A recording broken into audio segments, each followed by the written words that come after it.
दोस्तों स्वागत है आप सभी का हमारे यूट्यूब चैनल पर। जैसा कि एसएससी के 6 फरवरी के सभी शिफ्टों का एग्जाम समाप्त हो चुका है और हम आप सभी के लिए लेकर आए हैं सभी 100% रियल क्वेश्चंस के एनालिसिस को। और ये सभी क्वेश्चंस सभी एक्स्ट्रा फैक्ट से पूछे जा रहे हैं, इसलिए आप सभी इस वीडियो को अंत तक जरूर देखें। और यदि वीडियो पसंद आए तो वीडियो को लाइक एवं शेयर कर दीजिए। तो शुरू करते हैं वीडियो। क्वेश्चन नंबर 1 पूछा गया था कि भारत जोड़ो यात्रा किसने शुरू किया था। तो बात की जाए भारत जोड़ो यात्रा की तो भारतीय राष्ट्रीय कांग्रेस के पूर्व अध्यक्ष एवं सांसद राहुल गांधी और तमिलनाडु के मुख्यमंत्री मुथुवेल करुणानिधि स्टालिन द्वारा 7 सितंबर 2022 को कन्याकुमारी में लॉन्च किया गया था। तो राहुल गांधी इस क्वेश्चन का सही उत्तर होगा। अगला क्वेश्चन, नीति आयोग का फुल फॉर्म क्या होता है। तो बात की जाए नीति आयोग के फुल फॉर्म की तो इसका full form national institute for transforming India होता है। वहीं बात कर ली जाए नीति आयोग की तो इसकी स्थापना 1 जनवरी सन 2015 को हुई थी एवं नीति आयोग के वर्तमान अध्यक्ष भारत के प्रधानमंत्री नरेंद्र मोदी हैं। तथा नीति आयोग के सीईओ की बात की जाए तो नीति आयोग के सीईओ परमेश्वरन अय्यर हैं। अगला क्वेश्चन, खेलो इंडिया यूथ गेम्स में कितने साल के खिलाड़ियों को खेलने की अनुमति है। तो बात की जाए खेलो इंडिया यूथ गेम्स की तो खेलो इंडिया यूथ गेम्स जिसे KIYG के नाम से भी जाना जाता है, पूर्व में खेलो इंडिया स्कूल गेम्स KISG के नाम से जाना जाता था। भारत में वार्षिक राष्ट्रीय स्तर के बहुविषयक जमीनी स्तर के खेल हैं जो जनवरी या फरवरी में 2 श्रेणियों में आयोजित किए जाते हैं, अर्थात अंडर 17 वर्ष के स्कूली छात्र और अंडर 21 वर्ष के छात्र। प्रत्येक वर्ष सर्वश्रेष्ठ 1000 बच्चों को अंतर्राष्ट्रीय खेल आयोजन के लिए तैयार करने के लिए 8 वर्षों के लिए 5 लाख जो US डॉलर में 6300 रुपये की वार्षिक छात्रवृत्ति दी जाएगी। तो 17 से 21 वर्ष इस क्वेश्चन का सही उत्तर होगा। अगला क्वेश्चन, केलुचरण महापात्र किस नृत्य से संबंधित हैं। तो बात की जाए केलुचरण महापात्र की तो यह ओडिसी के एक प्रमुख प्राचीन शास्त्रीय नृत्य है जिसकी उत्पत्ति भारतीय राज्य उड़ीसा में हुई थी तथा ओडिसी के प्रसिद्ध नर्तक हैं सुजाता महापात्र, केलुचरण महापात्र, रतिकांत महापात्र, गंगाधर प्रधान आदि ये सभी ओडिसी के प्रसिद्ध नर्तक में शामिल हैं। एवं केलुचरण महापात्र उड़ीसा से पद्म विभूषण पाने वाले पहले व्यक्ति थे। तो ओडिसी नृत्य इस क्वेश्चन का सही उत्तर होगा। अगला क्वेश्चन, असहयोग आंदोलन कब हुआ था। तो बात की जाए असहयोग आंदोलन की तो अंग्रेज हुक्मरानों की बढ़ती ज्यादतियों का विरोध करने के लिए महात्मा गांधी ने 1920 में 1 अगस्त को असहयोग आंदोलन का आगाज किया था। आंदोलन के दौरान विद्यार्थियों ने सरकारी स्कूल और कॉलेजों में जाना छोड़ दिया, वकीलों ने अदालत में जाने से मना कर दिया, कई कस्बों और नगरों में मजदूर हड़ताल पर चले गए। तो सन 1920 ईस्वी इस क्वेश्चन का सही उत्तर होगा। अगला क्वेश्चन, सतलुज बांध किस नदी पर स्थित है। तो बात की जाए सतलुज बांध की तो चीनाब नदी पर जो बारालाचा दर्रे से होकर गुजरती है वहाँ पर स्थित है। तो चीनाब नदी इस क्वेश्चन का सही उत्तर होगा। अगला क्वेश्चन, मौलिक कर्तव्य किस देश के संविधान से लिया गया है। तो बात की जाए मौलिक कर्तव्य की तो मौलिक कर्तव्यों का विचार रूस के संविधान अर्थात तत्कालीन सोवियत संघ से प्रेरित है। इन्हें 42वें संविधान संशोधन अधिनियम 1976 द्वारा स्वर्ण सिंह समिति की सिफारिशों पर संविधान के भाग 4A में शामिल किया गया था। तो रूस का संविधान इस क्वेश्चन का सही उत्तर होगा। अगला क्वेश्चन, गयासुद्दीन बलबन का शासनकाल कब से कब था। तो बात की जाए गयासुद्दीन बलबन की तो गयासुद्दीन बलबन इसका वास्तविक नाम बहाउद्दीन था तथा 1249 से 1286 दिल्ली सल्तनत में गुलाम वंश का एक शासक था। उसने सन 1265 से 1287 तक राज्य किया था। तो इस क्वेश्चन का सही उत्तर हो जाएगा 1265 से 1287। अगला क्वेश्चन, हरित क्रांति के समय कृषि मंत्री कौन थे। तो बात की जाए हरित क्रांति की तो MS स्वामीनाथन मुख्य वास्तुकार या भारत में हरित क्रांति के जनक हैं। तथा चिदम्बरम सुब्रमण्यम उस समय के खाद्य और कृषि मंत्री, भारत रत्न, को हरित क्रांति का जनक भी कहा जाता है। तो हरित क्रांति के समय कृषि मंत्री चिदम्बरम सुब्रमण्यम थे, जो भारत रत्न से सम्मानित भी थे। तो चिदम्बरम सुब्रमण्यम इस क्वेश्चन का सही उत्तर होगा। अगला क्वेश्चन, वर्तमान में CII का प्रमुख कौन है? तो बात की जाए CII के प्रमुख की, तो इसका सही उत्तर हो जाएगा अर्जुन रंगा, क्योंकि अर्जुन रंगा को 2022-23 के लिए भारतीय उद्योग परिसंघ CII कर्नाटक राज्य परिषद के नए अध्यक्ष के रूप में चुना गया है। अगला क्वेश्चन, केरल का कौन सा त्यौहार राजा महाबली की आड़ में मनाते हैं? तो बात की जाए केरल के उस त्यौहार की जो महाबली की आड़ में मनाते हैं, तो यह त्यौहार ओणम वामन है और राजा महाबली का संस्मरण करता है। हिंदू किंवदंतियों के अनुसार ओणम केरल में एक पौराणिक राजा दैत्य राजा महाबली के शासन के तहत सुशासन की याद में मनाया जाता है, जिन्होंने कभी केरल पर शासन किया था। तो ओणम इस क्वेश्चन का सही उत्तर होगा।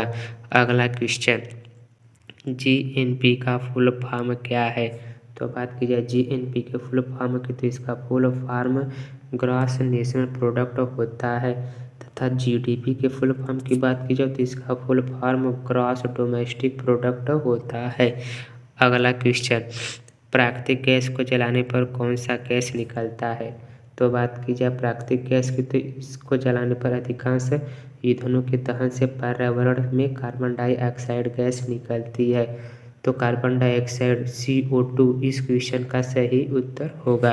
अगला क्वेश्चन, खेलो इंडिया यूथ गेम्स 2022 में सर्वाधिक मेडल किसने जीता है?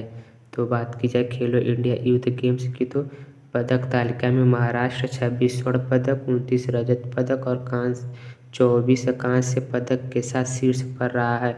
वहीं हरियाणा 22 स्वर्ण पदक, 16 रजत पदक और 15 कांस्य पदक के साथ दूसरे स्थान पर रहा है। तो महाराष्ट्र राज्य इस क्वेश्चन का सही उत्तर होगा, जो टोटल 79 पदक जीती है। अगला क्वेश्चन, लक्षद्वीप के उपराज्यपाल कौन है? तो बात की जाए लक्षद्वीप के उपराज्यपाल की, तो यह श्री प्रफुल्ल पटेल बने हैं।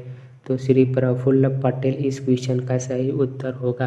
वहीं दोस्तों आपको बता दें कि भारत के केंद्र शासित प्रदेश में राज्यपाल की जगह उपराज्यपाल की नियुक्ति की जाती है। अगला क्वेश्चन, गणगौर नृत्य में किस देवी की पूजा होती है? तो बात की जाए गणगौर नृत्य की, तो गणगौर पूजा भगवान शिव और देवी पार्वती को समर्पित है। इस दिन को भगवान शिव और देवी पार्वती के प्रेम और विवाह दिवस के रूप में मनाया जाता है। तो यदि आपके ऑप्शन में भगवान शिव और यदि देवी पार्वती, इनमें से जो आया होगा वही आपका सही उत्तर होगा। अगला क्वेश्चन, नालंदा विश्वविद्यालय की स्थापना किसने किया था? तो बात की जाए नालंदा विश्वविद्यालय की, तो नालंदा विश्वविद्यालय कुमारगुप्त ने 5वीं शताब्दी ईस्वी में नालंदा विश्वविद्यालय की स्थापना की। उन्हें शारदित्य भी कहा जाता है। धर्मपाल ने नालंदा विश्वविद्यालय को पुनर्जीवित किया था। उन्होंने विक्रमशिला विश्वविद्यालय की भी स्थापना की थी। तो कुमारगुप्त इस क्वेश्चन का सही उत्तर हो जाएगा। अगला क्वेश्चन, जो लोग चुन के आते हैं और सरकार बनाते हैं, इस प्रकार के संस्था को क्या कहते हैं? तो बात कर लीजिए इस प्रकार के संस्था को, तो इन्हें लोकतंत्र कहा जाता है, क्योंकि लोकतंत्र में लोग चुनाव की प्रक्रिया द्वारा अपने प्रतिनिधियों का चयन करते हैं तथा निर्वाचित प्रतिनिधियों का सरकार चलाने के लिए भेजा जाता है। दूसरे शब्दों में लोकतंत्र का जनता का शासन भी कहा जाता है, अर्थात लोकतंत्र का अर्थ जनता का शासन होता है। तो लोकतंत्र इस क्वेश्चन का सही उत्तर होगा। अगला क्वेश्चन, क्षेत्रफल की दृष्टि से सबसे छोटा केंद्र शासित प्रदेश कौन है? तो बात की जाए क्षेत्रफल की दृष्टि से सबसे छोटा केंद्र शासित प्रदेश की, तो लक्षद्वीप भारत का सबसे छोटा केंद्र शासित प्रदेश है और इसका कुल क्षेत्रफल सिर्फ 32 वर्ग किलोमीटर है। तो लक्षद्वीप इस क्वेश्चन का सही उत्तर होगा।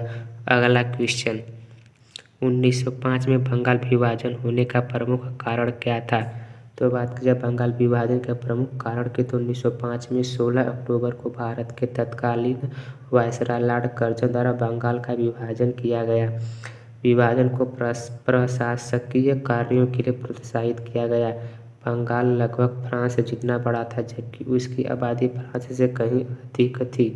ऐसा सोचा गया कि पूर्वी क्षेत्र उपेक्षित और उचित रूप से शासित होगा, इसलिए इसे विभाजित कर दिया गया था। तो यदि आपसे पूछ लिया जाए कि बंगाल विभाजन के समय उस समय वायसराय कौन थे, तो बंगाल विभाजन के समय भारत के वायसराय लॉर्ड कर्जन थे। अगला क्वेश्चन, लोक लेखा समिति किससे संबंधित है? तो बात की जाए लोक लेखा समिति की, तो लोक लेखा समिति भारत सरकार के खर्चों की लेखा परीक्षा करने वाली समिति है। इसका गठन भारत सरकार अधिनियम 1919 के अंतर्गत पहली बार 1921 में हुआ। वर्तमान में इसमें 22 सदस्य हैं, जिनमें से 15 लोकसभा के सदस्य तथा 7 राज्यसभा के सदस्य शामिल होते हैं। तो भारत सरकार इस क्वेश्चन का सही उत्तर होगा। अगला क्वेश्चन, गोवा के वर्तमान मुख्यमंत्री कौन बने हैं? तो बात की जाए गोवा के वर्तमान मुख्यमंत्री को, तो डॉक्टर प्रमोद सावंत, जिनका जन्म 24 अप्रैल 1973 को हुआ था, एक भारतीय राजनीतिज्ञ और गोवा के 11वें और वर्तमान मुख्यमंत्री हैं। सावंत गोवा विधानसभा में संकेलिम निर्वाचन क्षेत्र का प्रतिनिधित्व करते हैं और भारतीय जनता पार्टी के सदस्य हैं। वह पेशे से आयुर्वेद चिकित्सक है। तो डॉक्टर प्रमोद सावंत इस क्वेश्चन का सही उत्तर होगा। अगला क्वेश्चन, आईबी के अध्यक्ष कौन बने हैं? तो बात की जाए आईबी के अध्यक्ष के लिए तपन कुमार डेका बने हैं। तो तपन कुमार डेका इस क्वेश्चन का सही उत्तर होगा। वहीं इसके फुल फॉर्म की बात की जाए तो इसका फुल फॉर्म इंटेलिजेंस ब्यूरो होता है तथा गृह मंत्रालय के तहत भारत की आंतरिक सुरक्षा और काउंटर इंटेलिजेंस एजेंसी है। इसकी स्थापना 1887 में सेंट्रल स्पेशल ब्रांच के रूप में हुई थी और इसे दुनिया का सबसे पुराना ऐसा संगठन माना जाता है। तो यदि आपसे पूछ लिया जाए कि इंटेलिजेंस ब्यूरो की स्थापना कब हुई थी, तो इसकी स्थापना 1887 में सेंट्रल स्पेशल ब्रांच के रूप में की गई थी। अगला क्वेश्चन, 5वीं पंचवर्षीय योजना का मुख्य उद्देश्य क्या था? तो बात की जाए 5वीं पंचवर्षीय योजना की, तो 5वीं पंचवर्षीय योजना में गरीबी दूर करने और आत्मनिर्भरता पर जोर दिया गया था। तो गरीबी को दूर करना इस क्वेश्चन का सही उत्तर होगा। वहीं बात करें जब 5वीं पंचवर्षीय योजना की, तो 5वीं पंचवर्षीय योजना की अवधि 1974 से 1978 तक थी। यह योजना गरीबी हटाओ, रोजगार, न्याय, कृषि उत्पादन और रक्षा पर केंद्रित थी तथा इस योजना को 1978 में नवनिर्वाचित मोरारजी देसाई सरकार ने समाप्त कर दिया था तथा 11वीं पंचवर्षीय योजना का मूल उद्देश्य तेजी से और समावेशी से विकास करना था। अगला क्वेश्चन, अस्पृश्यता का अंत कौन से अनुच्छेद से संबंधित है? तो बात की जाए अस्पृश्यता के अंत की, तो यह अनुच्छेद 17 से संबंधित है।